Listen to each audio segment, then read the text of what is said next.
मात नर्मदे हर गुरुजी। मात नर्मदे हर। आपका परिचय बताइएगा, आपका कहाँ से आना हुआ, यहाँ का पता कैसे मिला? मैं देहरादून से आई हूँ गुरुजी। मैं 8 तारीख को चली थी, 9 को उज्जैन पहुँची, वहाँ महाकाल जी का दर्शन किया। फिर मेरे दिसंबर से मैंने आपको सुनना शुरू किया, ये 2024। तो मेरे हाथ में फर्स्ट वीडियो आपका वही लगा, योगी का आत्म अनुभव है क्या है, फर्स्ट योगी जी की वीडियो आत्मकथा। कथा। मैं खोजी स्वभाव की हूँ, मुझे अच्छा लगता है सुनना। तो मैंने देखा, मैंने बोला सीधे साधे एक में सुनूँ तो सही उनको। सुना तो बस खो गई आपके उसमें फर्स्ट वीडियो वही मिला मुझे। फिर उसके बाद आज तक तो बस जैसी 3 बजे आँख खुलती है बस आपका वीडियो चालू हो जाए, चाहे झपके आते रहे बीच में, पर सुनती रहती हूँ। पता नहीं क्या अमृत घोलते हो आप, मुझे समझ में नहीं आता ये वाणी। बस तब से तो बच्चे भी बोलते हैं कहाँ जा रहे हो, अनजान जगहों पे जा रहे हो, ये है सो है। कल वो देख के आया है इस एरिया को, हम इधर आए कल। अच्छा। कल यहाँ ओमकारेश्वर में गए हम लोग, तो वो हम दर्शन नहीं किया ओमकारेश्वर का, उतनी लंबी लाइन लेके हम वापस आ गए। मैंने बोला अब सब समझ गए कि हाँ मैं ठीक जगह जा रही हूँ। अकेले को छोड़ना थोड़ा आज के समय में मुश्किल है। एकदम। तो बस लगन थी कि यहाँ आऊँ किसी भी तरफ। जैसे आपने बोला कि मैं मई तक हूँ, मैं बोला जल्दी भागो नहीं तो मिलना मुश्किल होगा। हाँ, 16 मई तक साधकों के लिए यहाँ रहूँगा, जी बाकी आना जाना हो जाएगा। अभी क्या है, कोई भी साधक यहाँ आता है तो उससे मेरा मिलना होता है। मैं 8 महीने के ऊपर हो गया, वो उधर मैं नहीं जाता, यहीं साधक का इंतज़ार करना, उनको सत्संग सुनाना, उनको निकलने के लिए मार्ग बताना, इधर उधर होते हैं तो उनको समझाना। कुछ लोग टिकते हैं, कुछ लोग भाग जाते हैं नाराज होकर। ठीक है। अभी समय नहीं आया हमें। तो उसी में लगे हैं। 16 मई के बाद फिर चाहे यहाँ रहें चाहे बाहर रहें,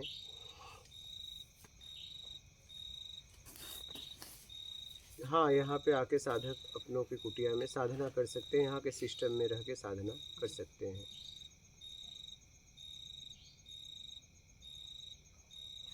और कोई आपका प्रश्न है? बस पूरे हो गए दिसंबर से सुनते सुनते, बस जैसे कि पूरा छन्नी हो गया बॉडी। आनंद आ रहा है बहुत। तो उस खोज में यहाँ तक आ गए हैं। देखिए देहरादून से, वैसे हम हैं अल्मोड़े के, अल्मोड़े में वहाँ के हम लोग।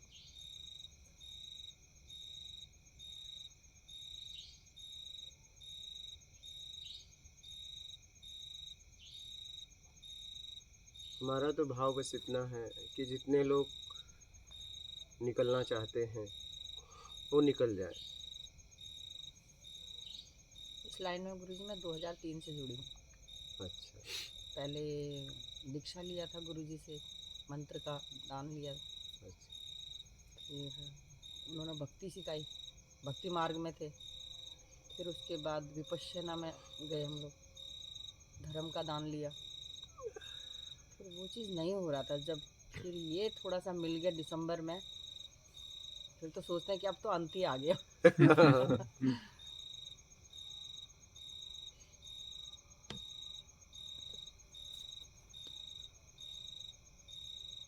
हमारा भाव बस इतना है कि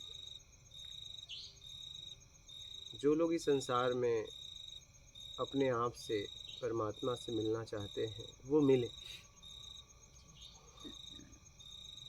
और हमारे पास हमने देखा, हम भी जब निकले थे तो देखा हमारे पास मार्ग तो अनेक लोग छोड़ के गए हैं, लेकिन वो हमें प्रत्यक्ष नहीं है। कहीं न कहीं उसमें कहते हैं श्रद्धा रखो, विश्वास रखो, इस पे अटक जाती है बात।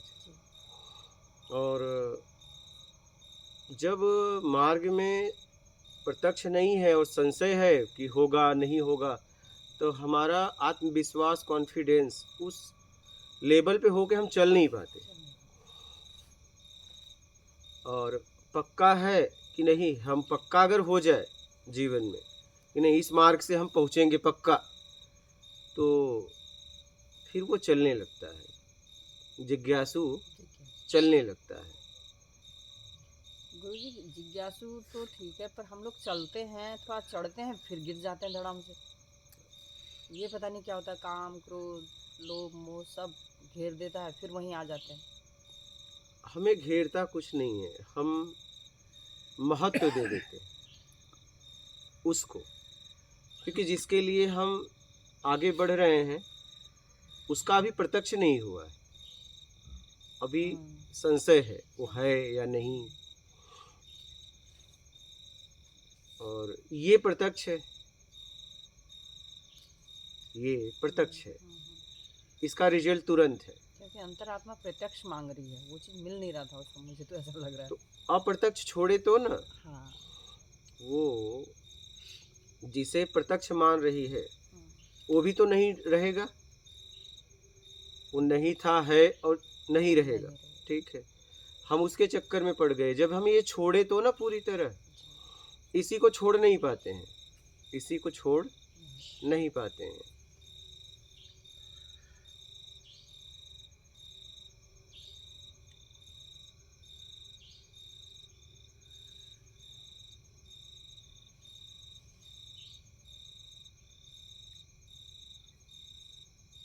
हमें रसपान की इच्छा छोड़नी पड़ेगी, ये हमें आंतरिक भाव छोड़ना पड़ेगा, सिर्फ शरीर से नहीं, नहीं, आंतरिक भाव रसपान की जो व्याकुलता है, जो तड़प है, उसे छोड़नी पड़ेगी।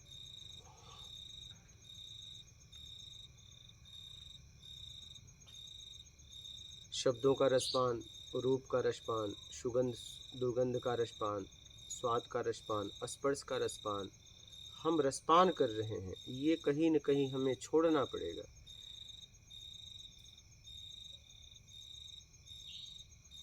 ये हमें बाहर घुमा रहा है।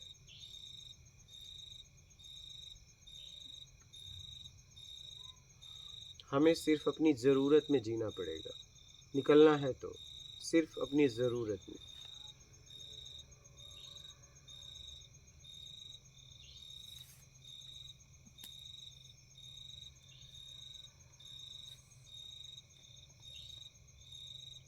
समझकर कैसे भी अपने आप को निकाल लो। इसलिए मैं उन लोगों को दुनिया का सौभाग्यशाली समझता हूँ जिन लोगों को आध्यात्म समझ में आता है, और उन लोगों को मैं दुनिया का दुर्भाग्यशाली व्यक्ति समझता हूँ जिन्हें समझ में आता है और चलते नहीं।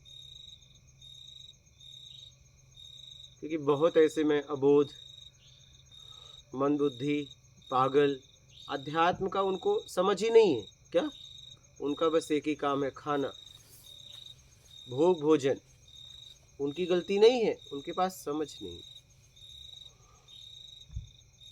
आपको अध्यात्म समझ में आ रहा है तो आप भाग्यशाली हो, लेकिन समझने के बाद क्या अपने आप से पूछो कि यात्रा भी हो रही है, कर रहे हो, कि बस समझ ही रहे हो।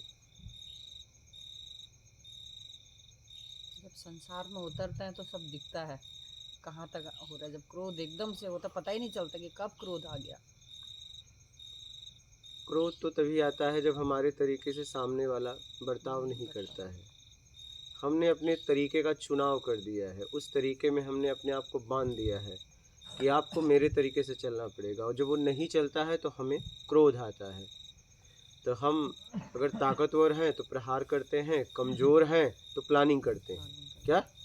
किसे जवाब देंगे? अभी नहीं देंगे, लेकिन बाद में देंगे, ताकतवर बन के। अब हम सारी ऊर्जा को कहाँ लगा रहे हैं? उसको, उससे बदला लेने के लिए, और उसके लिए हम ताकतवर बन रहे हैं।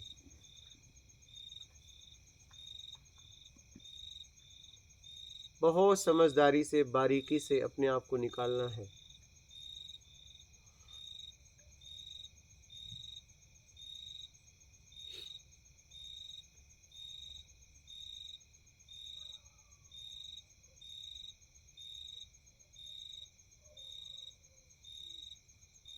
अपने आप से प्रश्न करो, क्या सच में मैं निकलना चाहती हूँ? प्रश्न करना अपने आप से, क्या पूरी तरह मैं तैयार हूँ? क्योंकि अब तो मार्ग भी मिल गया है, अब तो मार्ग मिल गया है। गुरुजी थोड़ी कृपा आपको करनी पड़ेगी, थोड़ी हमको करनी पड़ेगी, क्योंकि हमारे अब बस से बाहर है इसलिए हम यहाँ आए हैं। हाँ, क्योंकि बहुत कुछ करके देख लिया, थोड़ी सी कृपा तो आपको करनी पड़ेगी हम भक्तों पे। चाहे डांट के करो, कुछ भी करके करो, पर हमको तो थोड़ा सा आपकी शरण में आ रखे हैं। बहुत कर लिया है हर चीज़। विपश्यना के 45 दिन तक के कोर्स में बैठ चुकी हूँ। अच्छा, उससे उससे पहले कुछ समझ में आया? कभी आता है, कभी तो लगता है कि हम पहुंच गए हैं, वो ऐसा लगता है। और फिर देखो तो संसार में आके फिर वही हम अपने को पाते हैं। देखो, हमने जहाँ तक समझा कि जब तक हम बाहर से एक एक जगह से अपने आप को छुड़ा नहीं पाएंगे, तब तक हम पहुंच नहीं पाएंगे। हम छुड़ा लेंगे तो पहुंच जाएंगे। हमें छुड़ाना है। मेन हमें कहाँ कहाँ अटके हैं, और ज़्यादातर देखिए, आप पता है कहाँ अटकी हैं? रसपान में। बिल्कुल। बस सीधी सी बात है। अगर कोई आपको अच्छा लग रहा है और आपकी उसकी याद आ रही, तो इसका मतलब, और राग द्वेष हो रहा है उस याद में, क्या उस याद में राग और द्वेष हो रहा है, तो जरूर उससे मुझे कुछ मिल रहा था। अच्छा। हाँ, चाहिए नहीं, मिल रहा है। मिल रहा है तभी चाहिए ना। जी जी। हाँ, मिल रहा है तभी आगे भी चाहिए। अगर मिलता नहीं तब तो हम वहाँ जाते ही नहीं। रुक जाते। नहीं, मिल रहा है इसलिए आगे भी उम्मीद बन गई है कि और मिलेगा। अपेक्षा। हाँ, और मिलेगा, और मिलेगा।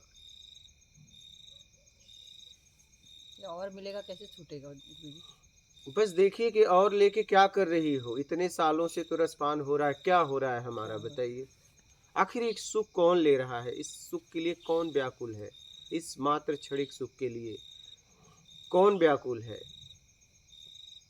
सच में मुझे क्या चाहिए?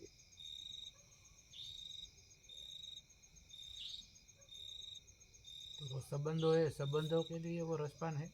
हाँ हाँ, रसपान संबंध है, लेकिन संबंध में अगर आप उसे दूर होने पे या कुछ राग द्वेष हो रहा है, तो कहीं न कहीं आप रसपान कर रहे हैं। लेकिन बच्चे अपने पे डिपेंड है तो क्या करो? तो उसकी ईमानदारी से करो ना, अपना कर्तव्य करो ना, अपना कर्तव्य करिए ना। नहीं, वो कर्तव्य तो करते बस। रहते हैं, लेकिन उनके पास, उनके साथ तो राग द्वेष में तो रहेंगे ना। नहीं, अभी बढ़ते हैं जरूरत बच्चे तो। जरूरत क्या है? प्रेम में जियो ना। जरूरी है राग द्वेष में रहो? मतलब पढ़ाई लिखाई अभी कर रहे हैं तो मेरी बात कर रहा तो हूँ। वहाँ राग द्वेष की जरूरत क्या है? अपने कर्तव्य को निभाओ। राग द्वेष की जरूरत क्यों? नहीं, वो राग रहते हैं बच्चे तो, अभी पढ़ते हैं छोटे हैं तो थोड़ा। कोई बात नहीं, प्यार है, स्नेह है, कोई बात नहीं। धीरे धीरे अपने आप को निकालो। क्यों, जब तक उनका कोई रास्ता नहीं बनता तब तक तो बना रहेगा ऐसे। ठीक है, निकालिए। गुरुजी, चीजें छोड़ना और अपने आप छूट जाना, हाँ, इसमें क्या भेद है? छोड़ना मतलब आप जबरदस्ती कर रहे हो। हाँ, संगत छूट मार्ग जाना मतलब समर्पण हो रहा है। क्या हो रहा है? समर्पण। हाँ, मतलब वहाँ बंधन नहीं है। तो छूटेगा कैसे? समझने से। छूटेगा कैसे? समझने से। छोड़ने का प्रयास कर रहे हो, इसका मतलब कि आपको समझ में नहीं आया, जबरदस्ती अपने साथ कर रहे हो, तो वो छूटेगा नहीं, पीड़ा होगा, व्याकुल हो गया आप। तो छूट जाए, इसीलिए तो कह रहे हैं समझो, समझ के निकल लो। समझ रहे हो? समझना है।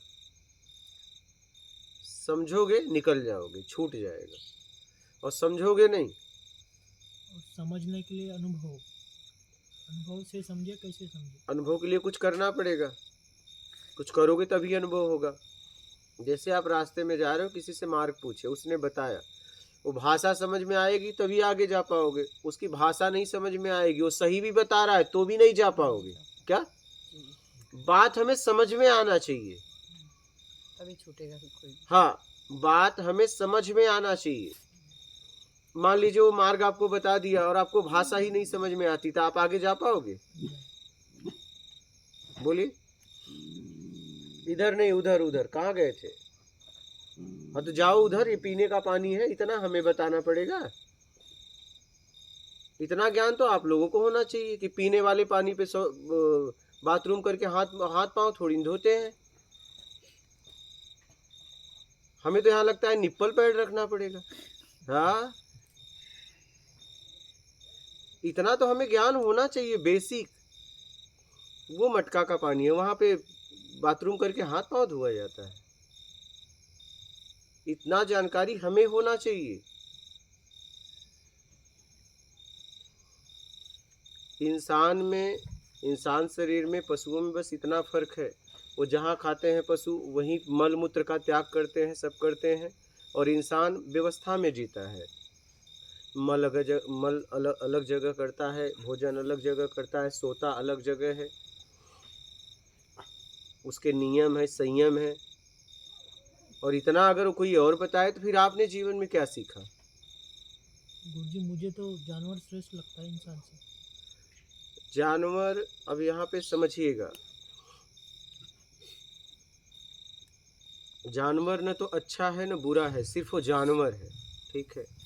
मनुष्य अच्छा बुरा होता है। तो मनुष्य, आप मनुष्य नहीं हो, मनुष्य शरीर आपको मिला है, तो ये श्रेष्ठ शरीर है।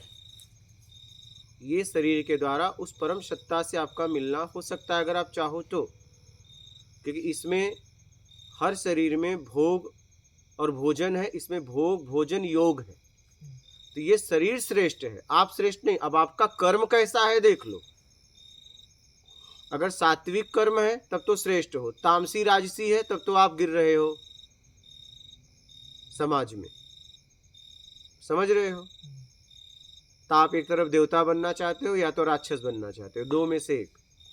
उससे मिलना है तो सात्विक प्रवृत्ति अपनानी पड़ेगी, सात्विक में जीना पड़ेगा। जब तक कुछ बनने की इच्छा है तब तक आप मालिकपन का भाव रहेगा, और तब तक उस मालिक से दूर रहोगे। उस मालिक से नहीं मिलना होगा। उस मालिक से मिलना है तो अपने मालिकपन का भाव आपको छोड़ना पड़ेगा, और जब तक कुछ बनने की इच्छा है तब तक मालिकपन का भाव बना रहेगा। बात समझ रहे हैं? तो कहने का मतलब है आपका कर्म कैसा है। इस शरीर में 3 प्रवृत्ति है, सात्विक तामसी राजसी, सतोगुण रजोगुण तमोगुण। अब क्या गुण अपनाना चाहते हो देख लो। सात्विक में आप होते हो, तामसी और राजसी में संसार होता है। क्या? हाँ, उसमें मान सम्मान मिलता है, नाम शोहरत पैसा। आपके गले में हाथ डाला जाएगा, क्या तालियां बजाई जाएगी।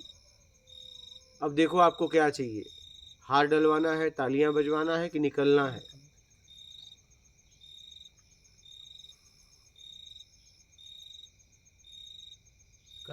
कर्म आते जाते रहते हैं साथ में। कर्म के मुताबिक कर्म तो आपने जैसा किया है वैसा आपके परिणाम मिल रहा है। कर्म का सिद्धांत समझो। जब आपके द्वारा कर्म होता है, 2 ऑप्शन आपके पास है। कर्म तो आपके कर्म से मिला है, ठीक है। अब आप बेईमानी करोगे तो पिछला कर्म खत्म हो रहा है, आगे बंधन बढ़ रहा है। ईमानदारी करोगे तो पिछला तो खत्म हो रहा है लेकिन आगे बढ़ नहीं रहा है। क्या? आगे बंधन नहीं बढ़ रहा है। इसलिए ईमानदारी सबसे जरूरी है, ईमानदारी और सत्कर्म। क्योंकि पिछला जितना किया है उसकी सफाई कैसे होगी? सत्कर्म के द्वारा। इसलिए सर्वप्रथम पहले ईमानदारी, उसके बाद सत्कर्म अपना के और निकल लो। यही रास्ता है, और ये चाहे जब अपना लो। मनुष्य जीवन भी वो कर्म के अधीन मिले। क्या? मनुष्य जो बने हम लोग, हाँ, तो कर्म के अधीन बने। आपको कर्ता का अधिकार है। आपको योग करना था, क्या करना था? योग का समय आ गया। भोग भोजन और योग, इसी शरीर में योग है। जब योग का टाइम आपका खत्म हो जाएगा, आपको तो फिर भोग भोजन वाली शरीर मिल जाएगी। अगर इस शरीर में निकल रहे हैं लेकिन योग बाकी है तो अगला शरीर फिर मानव का मिलेगा। बात समझ रहे हैं? और योग खत्म हो गया तो फिर आप लेके क्या करोगे? फिर क्या करोगे? भोग भोजन वो तो अन्य शरीर में फ्री में मिलता है। क्या? फ्री में।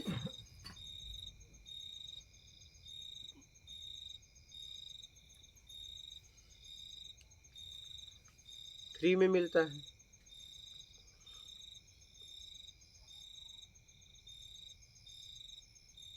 समझ रहे हैं? हम लोग जो है अनंत जन्मों से इस संसार में रह रहे हैं, कुछ पता नहीं कितने जन्म हो चुके। हम लोगों का आकर्षण और प्रवृत्ति उसी संसार के प्रति अधिक है। इस तरफ हम लोग चाहते भी हैं, जानते सब हैं, लेकिन प्रवृत्ति नहीं हो पाती है। मन जानत है मन मानत नहीं, मानत नहीं, समझ कर गिर रहे हो। क्या समझ कर गिर रहे हैं। समझ कर गिर रहे हो? तो गलती तो आपकी है ना, फिर कोई क्या करेगा? जब आपको गिरना ही है तो इसमें कोई क्या कर सकता है बताइए?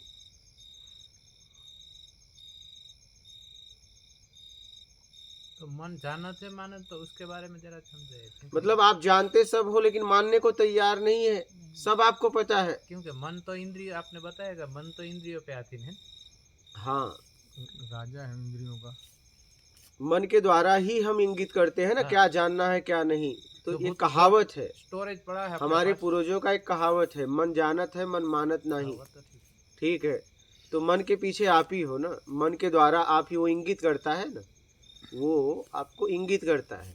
कुछ भी याद करना है, देखो कर रहे हो याद नहीं आ रहा है, कहते हो ना, क्योंकि वो फाइल खुल नहीं रही है। जब वो खोल देता है तो आपको याद आ जाती है। मतलब वो स्टोरेज फाइल पड़ी है, सब पड़ा है, सब इंद्रियों से पहले हमने स्टोर करके रखा है, इसलिए रिकॉल कर रहे हैं ना। सब सब सब पड़ा है, इसलिए रिकॉल कर पाते हैं ना हम लोग। सब पड़ा है। तो मानत है जानत, तो ये बात मतलब- मन पे क्यों लगे? हाँ, ये बात इस पे क्यों लगती है? किस पे? मन जानत है लेकिन मानत है। मतलब आप सब कुछ जानते हो लेकिन मानने को तैयार नहीं हो, ये आपको बोला गया है। जैसे कहते हो मेरा मन खाने का नहीं है, तो मन किसका है? आपका। तो आपका खाने का मन नहीं है, लेकिन आप क्या कहते हो? मेरा मन खाने का नहीं। कपड़े को दुकान पे जाते हो तो क्या कहते हो? कपड़ा धोने का साबुन दो। तो क्या कपड़ा धोने का साबुन चाहिए कि मैल धोने का साबुन चाहिए? क्या? लेकिन मैल धोने का साबुन अगर मांगोगे तो आपको फिर रिपीट करना पड़ेगा, कौन सा मैल धोना है, शरीर का, कपड़े का, घर का। तो वो क्या है, जल्दी से हम एक दूसरे की बात समझ लें कम समय में और निकल लें, तो कपड़ा धोने का साबुन दो। तो ऐसे भाषाओं का प्रयोग कर दिया गया है। तो शब्दों में ज़्यादा ना उलझो, शब्दों के पीछे क्या कहा जा रहा है उससे पकड़ो। हम लोग क्या करते हैं, शब्दों को पकड़ लेते हैं। क्या? और शब्द मकड़ी के जाल की तरह है। क्या है? जाल की तरह है। वो दूसरों को फंसाने के लिए बुनती है और आखिरी में उसी जाल में फंस के खत्म हो जाती है। हाँ गुरुजी, जैसे अब बेईमानी करनी हो, जैसे मैं हूँ खुद, मैं चाहता हूँ कि ईमानदार रहने की कोशिश भी करता हूँ, बट क्या होता है कि कभी कभी बेईमानी करनी हो तो एक तर्क आता है दिमाग में, वैज्ञानिक तर्क आता है, विज्ञान का तर्क आता है कि अरे यार कहाँ पुनर्जन्म जन्म, ये सब तो चीज़ें विज्ञान तो मानता नहीं है। तो उस वक्त एक ऐसा द्वंद्व हो जाता है, उस वक्त ईमानदारी झुक जाती है, क्योंकि तर्क इतना स्ट्रांग आता है उस बेईमानी के सामने। क्या क्या बताओ? जैसे विज्ञान का कि क्या अरे विज्ञान? यार अभी जो मैं कर रहा हूँ वो तो ठीक है, क्या विज्ञान क्या है? विज्ञान क्या है विज्ञान? विज्ञान जो मॉडर्न साइंस है, जैसे छोड़ो, उतना आगे मत जाओ। गेहूं पीस के आटा बनाया, रोटी खा लिया, यही है विज्ञान। क्या है? यही है विज्ञान। विज्ञान। समझदार। विज्ञान मतलब कोई वस्तु का हम परिवर्तन करके उपयोग कर रहे हैं, वही विज्ञान। लेकिन वस्तु लेते कहाँ से हैं? मूल स्रोत से, प्रकृति से। प्रकृति से। विज्ञान के बिना जीवन आप जी सकते हो, लेकिन प्रकृति के बिना जीवन नहीं जी सकते। बात समझ रहे हो? तो संसाधन को भौतिक कहा गया है और हम संसाधन का उपयोग बदल के कर रहे हैं और उचित तरीके से, इसे विज्ञान कहा गया है। वो समझ कहाँ से मिलती है? आध्यात्म से। वो अध्यात्म है। तो विज्ञान, आध्यात्म, भौतिक अलग नहीं है। जब आप कुछ करेंगे तो आध्यात्म, भौतिक, विज्ञान, ये तीनों आ जाता है। आप लाओ चाहे ना लाओ, कुछ करना है तो, नहीं करना है तो आप प्रकृति के साथ जी सकते हो, लेकिन संसाधन लेना पड़ेगा। किससे? प्रकृति से। विज्ञान बिना भी आप रह सकते हो नंगे। क्या? पत्ते फल फूल खा के आराम से जी सकते हो, लेकिन प्रकृति चाहिए। विज्ञान क्या है? प्रकृति बीज से वृक्ष, वृक्ष से बीज बना देती है, लेकिन विज्ञान रिटर्न नहीं है। क्या? पत्ता तोड़ के कुछ बना देगा, लेकिन पत्ता नहीं बना सकता। रिटर्न नहीं। बात समझ रहे हो? प्रकृति परिवर्तनशील है, विज्ञान परिवर्तन है। बात समझ रहे हो? तो हमें सबकी जरूरत है। अब आपके पास दो ऑप्शन है इस दुनिया में, पूरे विश्व में हमारे पास दो ऑप्शन है, एक बेईमानी दुष्कर्म के साथ जीना और एक ईमानदारी सत्कर्म के साथ जीना। ये दुनिया में दो ये बातें लेके चले जाओ, चाहे किसी के पास, चाहे वैज्ञानिक हो, चाहे ऋषि हो, चाहे गृहस्थ हो, आपको क्या सलाह देगा? आप बोलोगे मैं इसमें और इसमें किसमें जीऊं संसार में, तो किसमें जीना ठीक है? ईमानदारी। फिर इतनी बात समझ में नहीं आ रही है।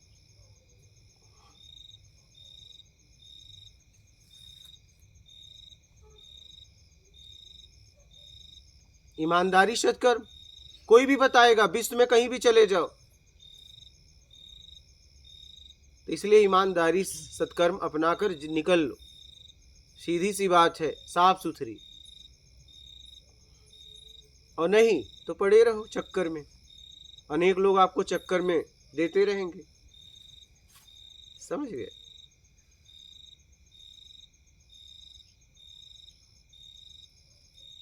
सत्कर्म जरूरत के मुताबिक जो जरूरत इसके यानी उनके अलावा क्या कौन सा है काम? सत्कर्म का मौका प्रकृति देती है।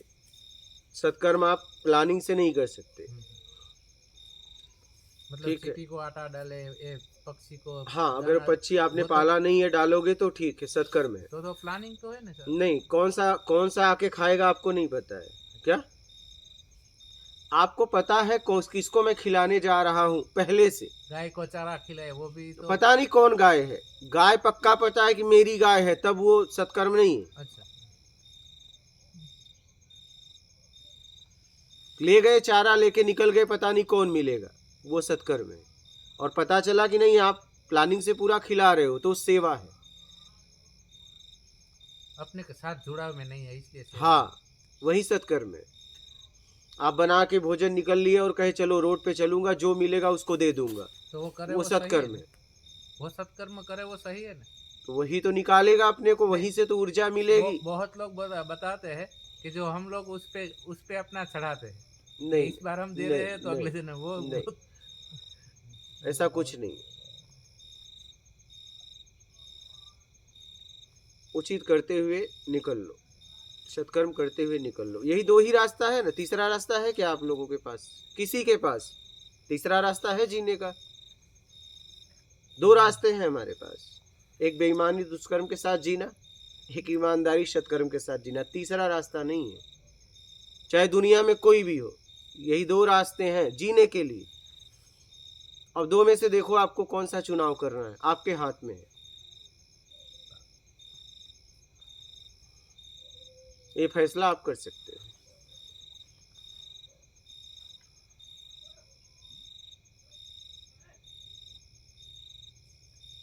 ज्यादातर तो लोग बेईमानी और उसी में जी रहे हैं। आप किस में जी रहे हो वो देखो। बात यही मेरी तो है, भी ज्यादा चक्कर में हम किस लाइन में है वो देखो ना।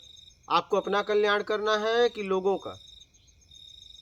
आप जब जिस गांव में रहते हो, भोजन करने के बाद भोजन करने के पहले क्या घंटी बजाते हो कि किसी ने भूखा है कि नहीं, फिर मैं खाऊंगा? खा के बढ़िया से चैन से सो जाते हो। कौन बेईमानी कर रहा है, कौन क्या कर रहा है, ये अधिकार मुझे दिया गया है क्या? हम एक सामान्य नागरिक हैं, हमारा अधिकार इतना है कि मैं कैसे निकल जाऊं। आप राजा हो क्या देश के? अगर राजा होते, सबके बारे में सोचते तो बात अलग था। और फिर आप कुछ अगर बोलते तो आपका सुना भी जाता है। आपको निकलने का मौका मिला है, निकल लो। अपने अधिकार से ज़्यादा काम मत करो। लोग क्या कर रहे हैं, मेरा अधिकार का है क्या रोकने का? अपना अधिकार देखो ना, दायरा देखो, आपका जन्म किस लिए हुआ है, संविधान से प्रकृति से आपको कितनी ताकत दी गई है, उसके बारे में बात करो ना। गुरुजी, लेकिन दुष्कर्म किसी के द्वारा प्रेरित होकर करना पड़ जाए तो क्या करें? करोगे तो परिणाम भोगना, और क्या करोगे? वो तो ठीक नहीं, लेकिन इसमें निकल भी नहीं सकते। अब देख लो, सब कुछ जॉब करते हैं तो हमको तो पता ही नहीं है, लेकिन वो करना पड़ता है किसी के करोगे तो आप अपने को पद कुछ का लेना काम देना करो। नहीं है मतलब उससे, एक लेकिन रिजाइन लेटर सबके पास रहता है। आप जिस पद पे हैं उस पद का काम करिए, सीधी सी बात है। और आपके सामने एक रिजाइन लेटर होता है या नहीं होता है? सबके हाथ में। वो तो है, दो निकल लो, बात खत्म। पूरा परिवार है ना इसमें, तो तो कैसे- फिर आप करो ना, हम तो आपको मना कर रहे हैं। हमको करना नहीं है, लेकिन क्योंकि अपने ऊपर भी प्रेशर कोई डाल के तो ऐसे ठीक अभी तो है, आजकल तो बहुत तो सारा कोई बात नहीं, भोगना उसका, हम क्या करें फिर। परिवार आपका है, आप जानो, हम तो बस आपको मार्ग बताएंगे ना। हम आपको मार्ग बताएंगे। आप कहोगे मुझे दौड़ना है तो मैं बोलूंगा किस तरीके से दौड़ो। तुम कह रहे हो मेरे पास पाँव नहीं है, तो मैं पाँव कहाँ से ला के दूं यार, कहाँ से लाऊं पाँव। मैं दौड़ने का तरीका आपको बता दूंगा, अब तैरने का तरीका बता दूंगा। तुम कहोगे मेरे पास हाथ नहीं है, तो हाथ कहाँ से मैं ला के दूं, बोलिए। आप कहोगे मुझे गाड़ी लेना है, तो मैं बहुत करूंगा, गाड़ी का पता बता दूंगा शोरूम का। बोलोगे मेरे पास पैसे नहीं है, तो ये शोरूम पता पूछने से पहले पता था ना पैसे नहीं है, तो काहे को पूछ रहे हो।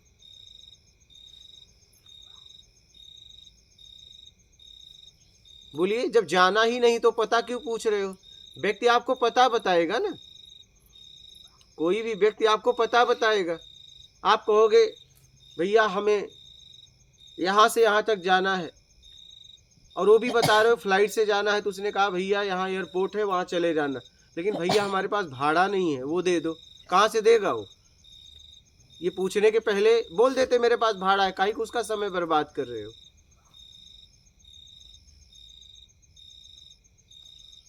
बेईमानी दुष्कर्म के साथ आपका कल्याण नहीं हो सकता, ये आपको भी मालूम है, तो आप क्यों नहीं समझते इस बात को, क्यों समय बर्बाद कर रहे हो।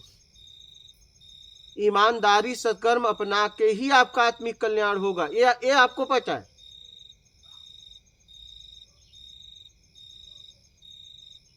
और उसमें हम क्या कर सकते हैं, हम तो आपको बस मार्ग बता सकते हैं ना।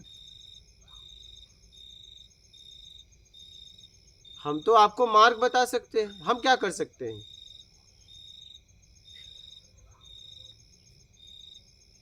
गुरुजी जैसे बचपन से लेके अब तक, मतलब अगर देखा जाए मेरे खुद के लाइफ में, तो हर बार झूठ बोलना ये सारी चीज़ें करते हुए यहाँ तक आए हैं, बेईमानी की है। अब यहाँ से अगर ईमानदारी से चले तो बार बार वो जो चीज़ें पहले हो चुकी है वो आती है सामने, तो वो गिव अप पोजीशन आ जाती है कि यार पता भी नहीं चलता कि हम कैसे, क्योंकि अभी इनसे साथ बात कर रहा हूँ, बातों बातों में कैसे मैं झूठ बोल दूँ, कैसे इनको मूर्ख बना दूँ, ये पता भी नहीं चलता। क्यों? क्योंकि शुरू से जैसे जैसे मैं आया हूँ इस दुनिया में, तब से लेके अब तक वो चीज़ें इतनी अंदर तक चली गई है कि उसको लड़ने के लिए एक ऐसा मार्ग कि नहीं, आप ईमानदार और सत्कर्म इस मार्ग पे इसके थ्रू ऐसे जा सकते हो। क्योंकि सामान्य जीवन में जब हम रहते हैं तो उसमें तो ये सारी चीज़ें इतनी अटैक करती है आपके ऊपर, जैसे मित्रों में बात हो रही है, दोस्तों में बात हो रही है, सामान्य चीज़ों में। आपको समझ के नहीं करना है, बस बात खत्म। करोगे तो उसका परिणाम आपको मिलेगा, कोई कुछ नहीं कर सकता। क्योंकि जब एग्जाम होती है तो अकेले बैठाया जाता है, पिताजी साथ में नहीं बैठेंगे, आपका टीचर भी साथ में नहीं बैठेगा। मेरी बात समझ रहे हैं। परीक्षा में अकेले बैठनी पड़ती है, कोई कुछ नहीं कर सकता, ये आप ही को करना होगा। बोलोगे मैं बहुत पढ़ता हूँ, मेरे को खूब आता है, लेकिन तुमने पेपर में कुछ लिखा ही नहीं तो तुम में फेल हो गए क्या। ये सब बातों से कुछ होने वाला नहीं है। तो आपको सचेत स्थिति में जीना पड़ेगा, तभी आप निकल पाओगे।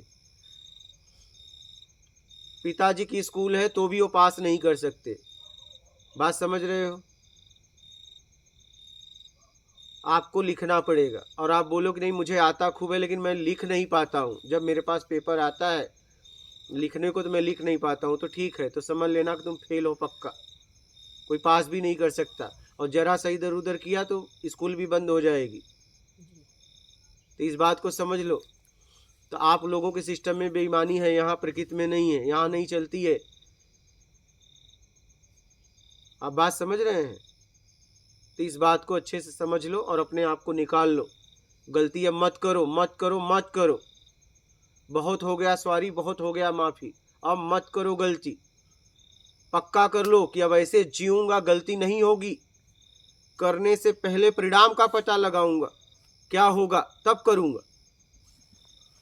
जिंदगी ऐसी जियो, किसी को बोलो तो समझ कर बोलो कि इसका परिणाम क्या आएगा। निकलना है तो, नहीं निकलना है तो जैसे जी रहे हो जियो ना, किसी को क्या पड़ी है। आप यहाँ तक आए तो मैंने आपको मार्ग बता दिया, बस बात खत्म। निकलना ना निकलना आपके ऊपर है, आप देख लो आपको क्या करना है। सचेत अवस्था में आपको जीना पड़ेगा, सूझबूझ के साथ जीना पड़ेगा, हर वक्त अलर्ट सचेत रहना पड़ेगा, जागृत स्थिति में जीना पड़ेगा। क्या बोल रहे हो, किस हिसाब से चल रहे हो, किस हिसाब से हाव भाव आपका है, क्या भाव से बोल रहे हो, शब्द क्या है, उसके पीछे भाव क्या है, सब जांचते रहना है। मैं चल रहा हूं तो मेरा चाल क्या है, क्या चाल में अकड़ तो नहीं है, समझना इस बात को। दिखावे के लिए हाँ वही कह रहा हूं, बहुत सोच समझ के आप जीवन को जियो। क्या हम चल रहे हैं लोगों को प्रभावित तो करने के लिए तो नहीं चल रहे हैं। हर समय होश में रहना। हाँ समझ कर, तो भी कर्म बनता है, समझ कर क्या तो भी कर्म बनता है, दिखावे देख लो क्या बनता है। मुस्कुरा रहे हो पता है तो भी मुस्कुरा रहे हो, बनता नहीं है। दिखावा करोगे तो हमसे पूछ रहे हो।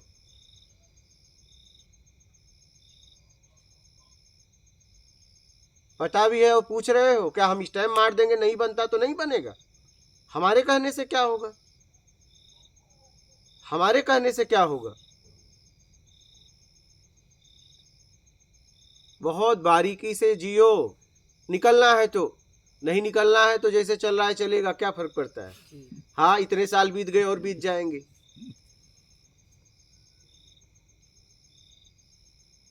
समझ रहे हो।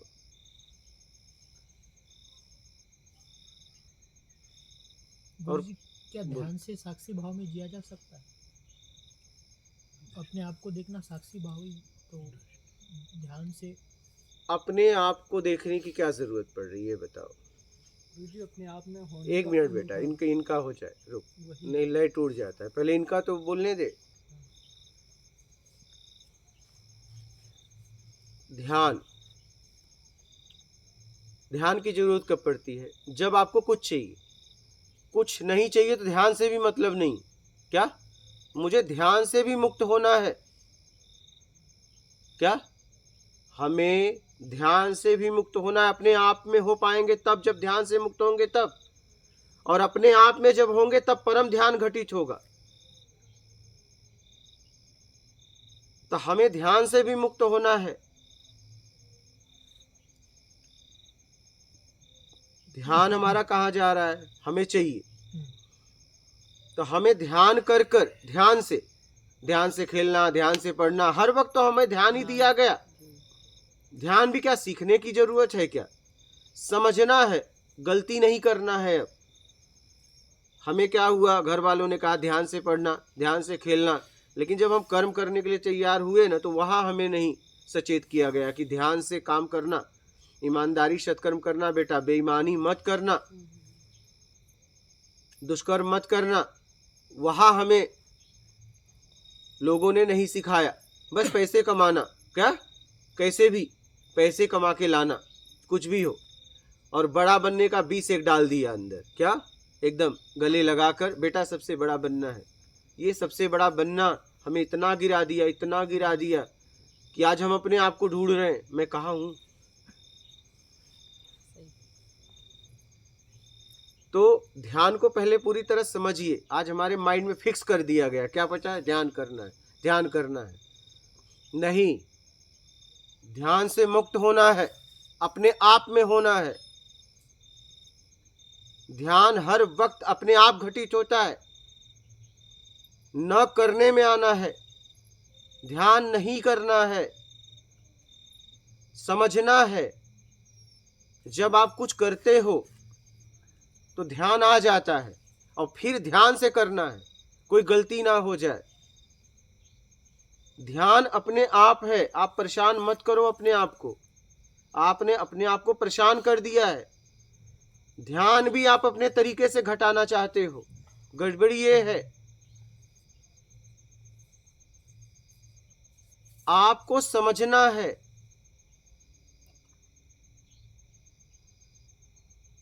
और नई नई विधियों में मत अपने आप को उलझाओ, समझकर अपने आप को निकालो ध्यान से। ध्यान हर जगह, कुछ भी करोगे ना ध्यान आ जाएगा।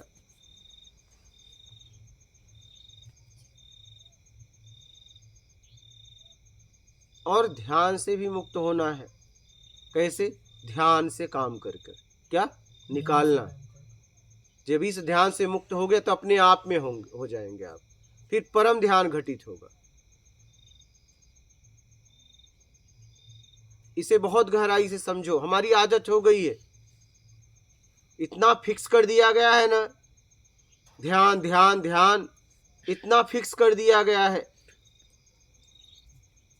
कि बस ध्यान करना है, ध्यान करना है, ध्यान करना है। अरे भाई, अपने आप में मुझे होना है और मैं छुटकारा पाना चाहता हूँ। मैं सही पूछो तो आप किससे परेशान हो? पता है? ध्यान से। किससे परेशान हो? बोलिए, किससे परेशान हो? ध्यान से। बैठते हो, अपने आप में नहीं बैठ पाते हो, कहीं यहाँ ध्यान गया, कहीं यहाँ ध्यान गया, कहीं यहाँ ध्यान गया, कहीं यहाँ ध्यान गया। तो परेशान तो ध्यान से ही तो हो। इतनी समझ नहीं आ रही?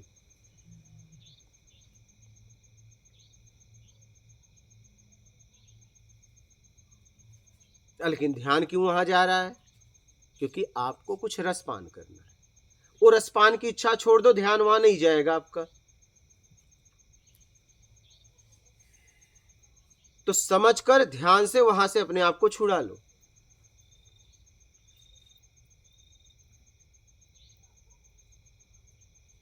समझ रहे हो? हमारे देश का दुर्भाग्य है, आध्यात्मिक देश बोलते हैं भारत को, और यहां ध्यान बेचा गया। सोचो जरा, क्या? और हमने खरीदा, हम लोगों ने क्या? हाँ, ध्यान बेचा जा रहा है, आध्यात्म बेचा जा रहा है।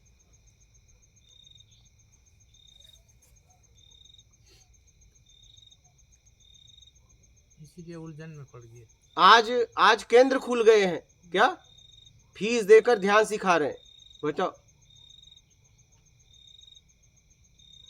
अपने आप घटित हो रहा है, उसे हमें सीखने की जरूरत है, हमें समझने की जरूरत है। प्राकृतिक ध्यान घटित हो रहा है, लेकिन ध्यान भी लोगों ने बेच दिया।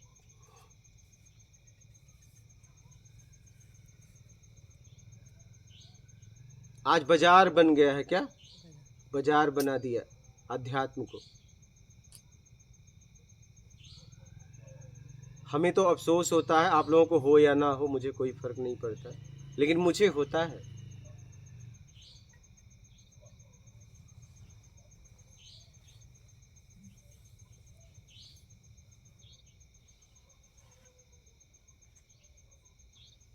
तो ध्यान के बारे में समझ गए बालक? ध्यान से भी मुक्त होना है, क्या? क्योंकि ध्यान से ही तो परेशान हो आप। किससे परेशान हो आप बताइए? ध्यान से। किससे परेशान हो? ध्यान से ही परेशान। ध्यान से ही परेशान हो ना। अपने आप में बैठना चाहती हो, अपने आप में होना चाहती हो, लेकिन ध्यान कहीं चला जा रहा है, कभी यहाँ कभी वहां कभी वहां। आप परेशान हो गए हो। ध्यान वहां तब तक जाएगा जब तक उससे कुछ चाहिए। जाएगा ही जाएगा, आप कुछ नहीं कर सकती। सही बात।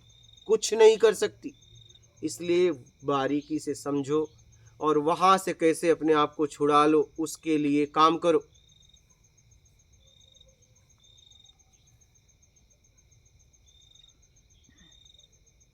समझ गए? असुरक्षा के होती होगी, मेरे को लग रहा है तब जाता है ध्यान उधर।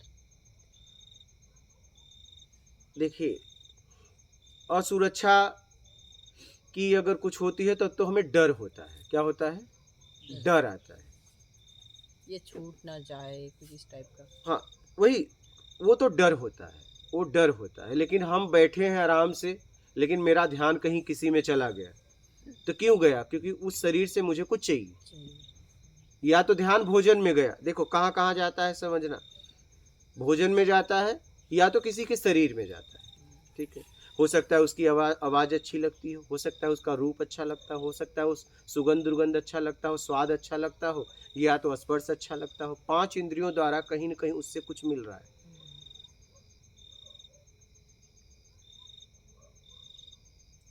समझ रहे हैं? तो वहां चला जाता है। अब आप देखिए बारीकी से कि क्यों जा रहा है। ठीक है, और 5 में से अगर एक भी मिलेगा तो या तो राग में या द्वेष में लौटेगा। ठीक है, आपके तरीके से मिल गया तो राग, नहीं मिला तो द्वेष। और अगर पांचों में से एक भी नहीं चाहिए तो वो दिखेगा, लेकिन उसमें आप उलझेंगी नहीं। मेरी बात समझ रही है? जैसे आप बैठी हैं, लाखों लोग आपके सामने चला जाए और आप जिन लाखों को नहीं जानती, तो आप एकदम बैठी हैं मस्त में अपने आप में, लेकिन उसमें से कोई आपका हो जिससे राग या द्वेष, तुरंत सोचेंगी मैं बुला दूं, आवाज मारने लगेंगी। नहीं, और नहीं अगर बाहर से आपने प्रतिक्रिया दी, लेकिन अंदर से तो मारने ही लगी, क्योंकि उसे आप जानती हैं, वो आपको जानता है, कुछ न कुछ व्यवहार है।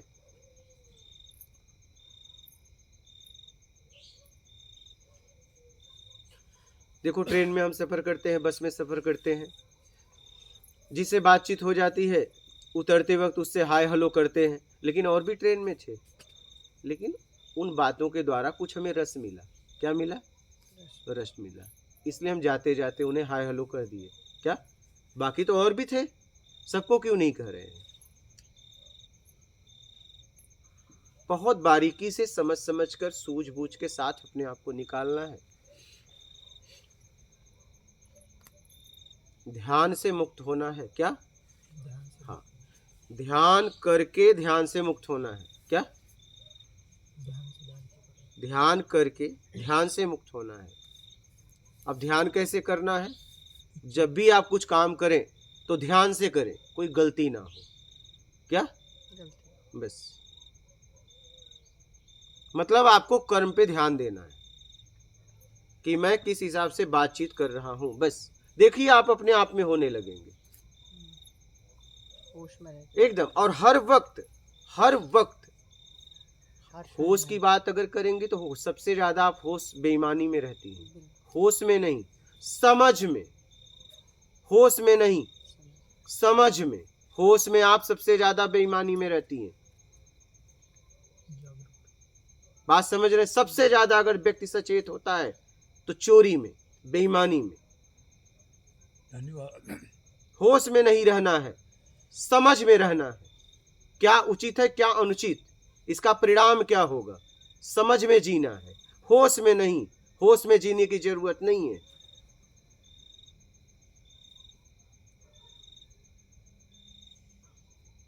आप एक मंद बुद्धि से कहिए होश में जियो, नहीं जी पाएगा। अब होश से कहो, नहीं जी पाएगा।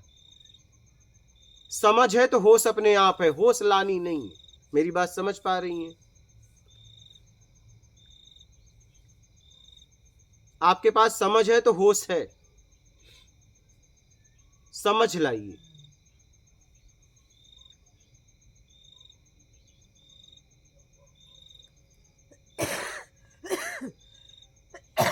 समझ में जीना है।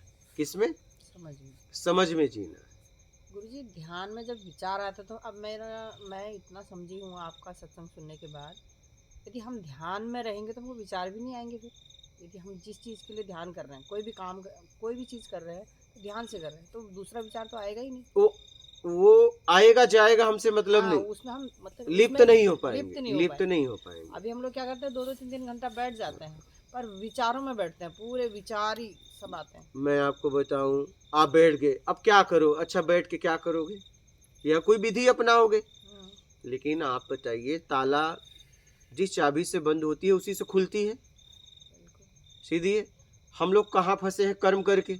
तो कर्म करके निकल जाएंगे, सीधा सिद्धांत नहीं समझ में आ रहा है। बेईमानी करके फंस गए, ईमानदारी करके मुक्ति पा जाएंगे। इतना सीधा सरल रास्ता आपके समझ में नहीं आ रहा है। कुछ करने की जरूरत नहीं है, सिर्फ ईमानदारी और सत्कर्म, बस सीधा फार्मूला है। यही मेन है। अगर आप ये नहीं करोगे तो कुछ भी करो, कुछ नहीं होगा। सीधी सी बात है। आप लिख लो और जाके पूरे विश्व में घूमो, जिनके पास समझ है दिखा देना कि मैं सब साधना करूंगा, ईमानदारी और सत्कर्म नहीं करूंगा तो क्या होगा, वो बता देगा। तुम्हारा पतन करूंगा मैं। हाँ, बोलेगा बेईमानी दुष्कर्म करूंगा, सारी विधियां करूंगा, सारी साधना तो कुछ नहीं होगा, कुछ नहीं होगा, भटकते रह जाओ। ये आपको भी पता है।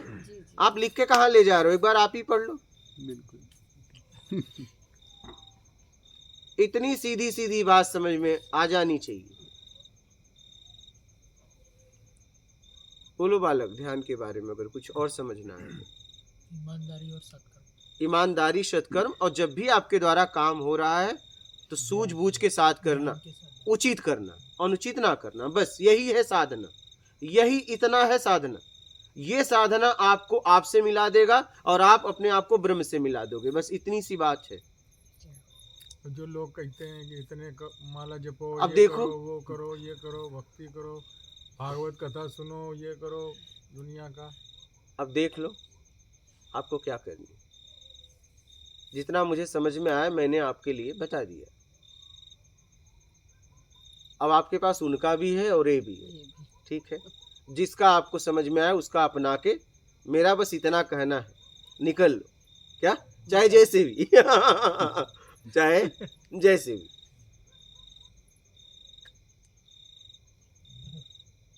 ठीक है, और कोई प्रश्न है आपका? बस आते रहेंगे गुरुजी। ठीक, मात मात नर्मदे हर गुरुजी।